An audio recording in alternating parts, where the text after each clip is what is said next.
You're watching A Journey Through Business, and today we're going to do another book review. Different setting today. I'm in my girlfriend's house. The book we're doing today, a book called Property Magic by a guy called Simon Zutshi, this guy here. Immediately I've got a good impression of this book because it's been recommended by a lot of people. Amazon top 10 on property books, and it's published. And also what I like is, as it says on the cover here, this is the 6th revised and updated edition. So Simon keeps updating his books for the new tax changes or property laws that come to light over the years, and I respect that. So let's jump into it. I'm going to immediately give you Simon's 5 golden rules of investing, because this really sets the theme for the rest of the book. It's what he talks about throughout the book.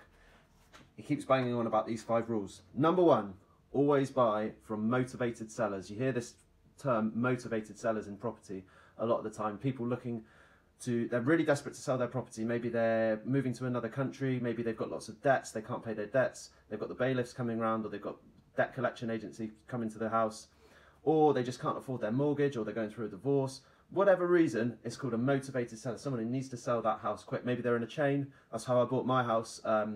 They'd had a sale fall through and they were in a chain and they were really desperate to move house before they lost the purchase of the house of their dreams. They're like, shit, we've got to sell this house that we're in right now, we've got to sell it quickly. Had the sale fall through, they're not going to wait over there, we need to buy our dream home, let's just sell this place we're in now. And then that's where I came in and made a below market value offer. So number 1 rule, always buy from motivated sellers. Number 2, buy in an area with strong rental demand. Simon talks about making a property investment, but always says whenever you invest in property, he's going to hold it for the long term. He always recommends hold it for the long term. But you've got to buy in an area with strong rental demand so that you can rent that property out and it doesn't end up costing you money to hold on to that property. So buy in an area with strong rental demand.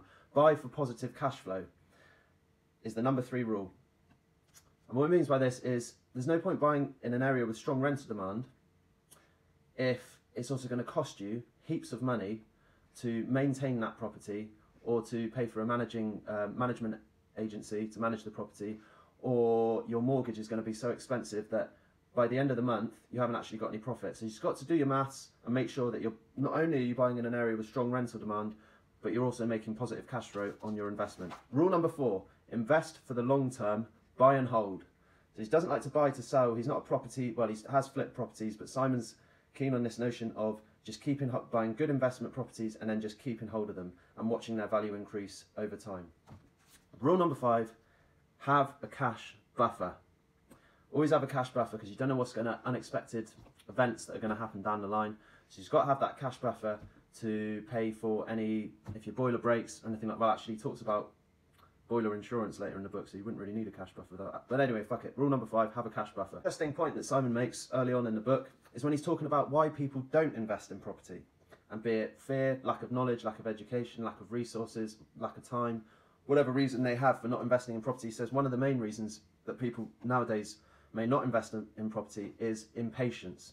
He says in today's society many people have a very short-term view. If they don't get instant results, they give up very easily. This can be a problem with property investing, which is a long-term investment, and benefits come from a buy and hold strategy. You can make good cash flows from the property right now, but the real value is in the long-term capital growth. Simon here mentions the usual property book strategy. It's been mentioned in all the property books I've done recently. I think all 3 of the previous property book reviews that I've done via this channel have all mentioned this idea of, as long as you buy below market value and then you invest and you add loads of value to that property, you can actually remortgage it and pull out all of that money that you'd initially invested, your deposit. And Simon calls it momentum investing here.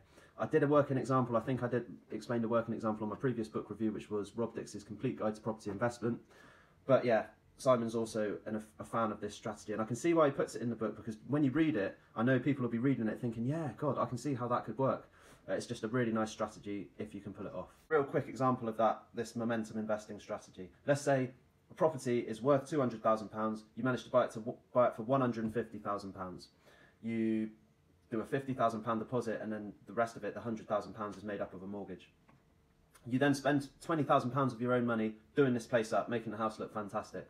So your initial investment is the £50,000 deposit plus £20,000 to do up the property, so that makes £70,000, right? Then you get someone come in and revalue it and say, do you know what, you've done a fantastic job, I think this property is worth £270,000, and then at that point a bank may say, here's a £200,000 mortgage. You take that mortgage, you pay off £200,000 mortgage, you pay off your £100,000 mortgage that you've taken out at the start. That leaves you with £100,000. So that also more than pays off your initial investment, which was, remember, £50,000 deposit, £20,000 refurbishment cost, £70,000. So you've got back your £70,000 plus extra cash for your next investment. Similarities between this book by Simon Zutshi and Rob Dix's book, which I covered, Beginner's Guide to Property Investment.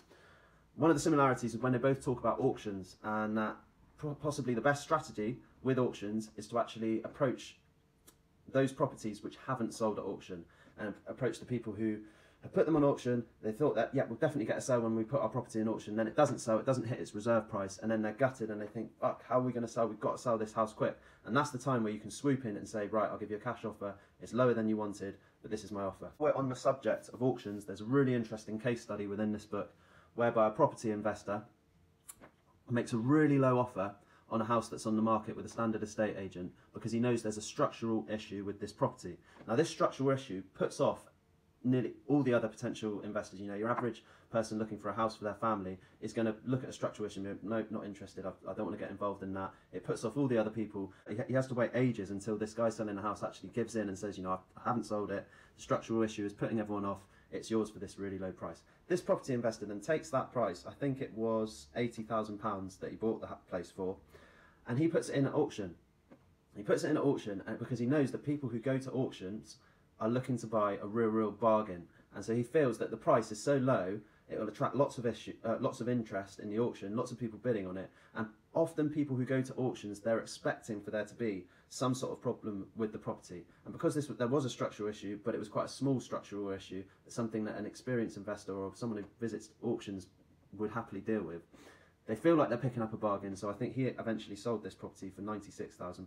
It's just an interesting strategy. Buying from a normal estate agent and then putting it in an auction is the opposite way round to what people often think is the case. Simon's big on his #1 rule of his 5 golden rules, which I mentioned at the start. #1 golden rule was to buy from motivated sellers. So a lot of the book is dedicated to how would you find these motivated sellers. He also talks about buying a property for below market value, which he's also really keen on. There's lots of different ways that you can find motivated sellers and properties for below market value, and there's lots of interesting ways which I hadn't thought of, but you know, quite old school sort of ways. So he talks about leafleting, just posting leaflets, posting letters, putting postcards up or at newsagents or fish and chip shops, and just having your local area spread with as much of this sort of leafleting and postcard policy as possible. And it opens your eyes to it. And he also talks a lot about putting adverts in the local newspaper, you know, saying, we'll buy your property, if you need to sell your property quick, having a quick, you know, call our number on blah blah blah. And he talks about all these sort of very old school ways of getting people's attention or finding people who are indeed looking to sell their property and looking to sell it quick. If you're looking around your local area and you see a couple of buildings that have been left empty for a long time, they're really run down, he says in there, you know, perhaps that's your time to look up on the Land Register website. You can look up on the Land Register website, find out who owns that land or who owns that property, and then get in contact with them, send them a letter. You know, I've noticed this has been empty for a long time. What's the plan? Can I make you an offer? Can I buy it off you? What's the situation? What Simon's also really keen on throughout this book is the idea of something called deal sourcing, or making money from deal sourcing. The idea behind this is that if you are going to the effort to send flyers out and find motivated sellers, leafleting, putting postcards up in shops, adverts, newspaper adverts, getting the word out, just trying to offering people the chance to sell their property quick.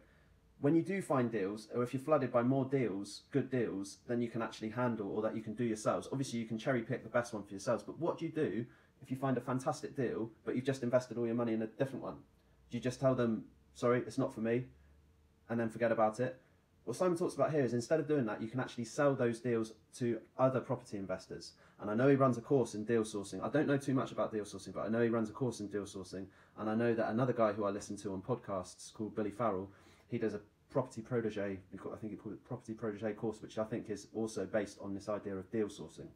So it's a fantastic way to cherry pick the best deals for yourself and, you know, invest in those properties and either rent them out or flip them. But while you're doing that, you can also make additional income, probably more regular income, by packaging up these deals that you've taken the effort to find and then selling them off through various channels to other property investors. At the end here about building a power team. You know, all the usual suspects included in that. Get your solicitor, mortgage broker, estate agents, letting agents, property finder, builders, all included in your power team. Get a good power team together. I really like that he's included in his power team a call answering service.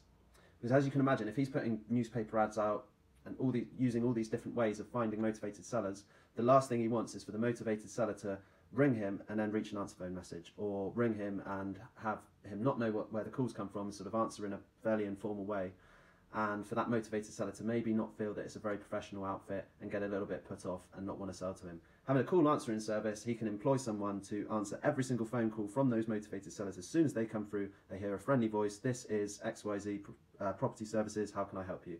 And I just think that just creates such a much better first impression and such a more professional way of doing things. I think that's a really good idea. And then the power team is a good property management company. And again, this is a common thread among all the other property books. They all say, as soon as you've got a couple of properties under your belt, you need to find someone to manage those properties for you, because otherwise it's going to be too time consuming if you're trying to manage these properties yourself, and you'll actually not be doing any good for yourself by just filling up your days managing all your tenants' needs. So they all recommend find a good property management company.